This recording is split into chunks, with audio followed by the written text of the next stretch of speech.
2025년 시즌이 끝나고 열리는 FA 시장에서 롯데는 공격력과 수비력 강화라는 두 마리 토끼를 잡으려고 하고 있는데요.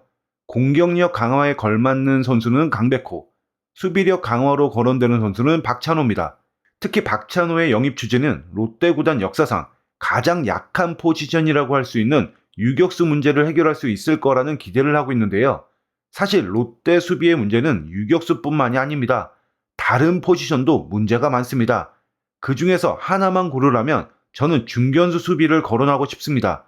솔직히 사직 야구장이 잠실처럼 큰 야구장도 아닌데 수비범위라든지 외야에서 내야까지 혹은 홈으로 던지는 송구의 강도, 정확도 모두 너무 아쉬운 것이 사실입니다. 여기에 한 가지 더 말하자면 2025년 롯데의 좌우 코너 주전 외야수는 수비 이닝 기준으로 레이에스와 윤동입니다. 두 선수 모두 수비 범위가 넓다고 할 수 없는 선수들입니다. 따라서 롯데의 중견수는 수비 범위가 좁은 좌익수, 우익수가 커버하지 못하는 좌중간이라든지 우중간까지 커버해줘야 되는데 현실은 그렇지 못합니다. 2025년 롯데의 주전 중견수는 황성빈이었습니다.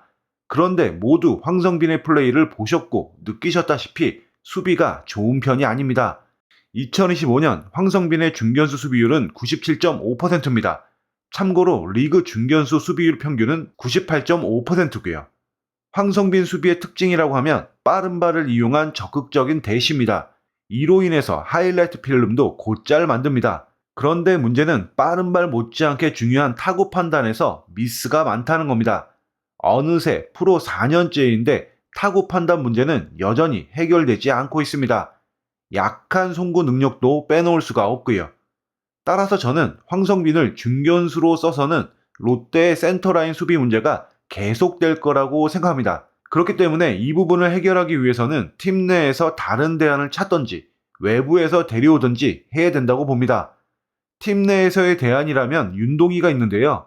2024년만 하더라도 중견수로서 696.2이닝을 소화하면서 수비율이 98.1%였습니다. 윤동희의 중견수 기용 충분히 해봄직한데 문제는 윤동희가 최근 햄스트링 쪽에 부상이 발생하면서 중견수로서의 넓은 수비 범위를 커버하기엔 부담이 크다는 겁니다. 그럼 남은 건 외부 영입인데 이번 FA 시장에서 딱 알맞은 선수가 있습니다. 바로 박혜민. 1990년생으로 나이가 적지 않습니다만 최근 4년 동안 정경기 출장에 수비 이닝도 도합 4,698.2이닝을 소화했습니다. 같은 기간 리그 중견수 최다 수비 이닝입니다. 금강불개라고 할 수 있죠. 이렇게 많은 수비 이닝을 소화하면서도 수비율은 99.5%입니다. 앞서서도 말씀드렸지만 2025년 시즌 기준 리그 중견수 평균 수비율은 98.5%입니다. 잠실의 그 넓은 외야, 그것도 왼쪽에 김현수를 달고 이런 수치를 찍은 겁니다. 중견수 박혜민의 영입은 수비 범위가 좁은 롯데의 좌익수, 우익수의 수비 부담도 상당히 덜 수 있기 때문에 롯데 외야에 엄청난 도움을 줄 수 있을 거라고 생각합니다. 그런데 수비는 어느 정도 인정하지만 공격이 약해서 별로다 이런 지적이 있을 수도 있습니다.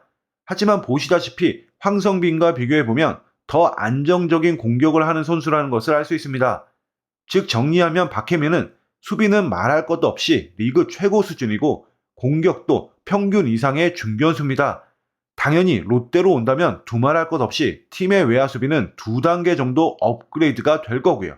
중견수로서 박혜민을 영입하는 것, 여러분은 어떻게 생각하시나요? 이상으로 방송 마칩니다. 감사합니다.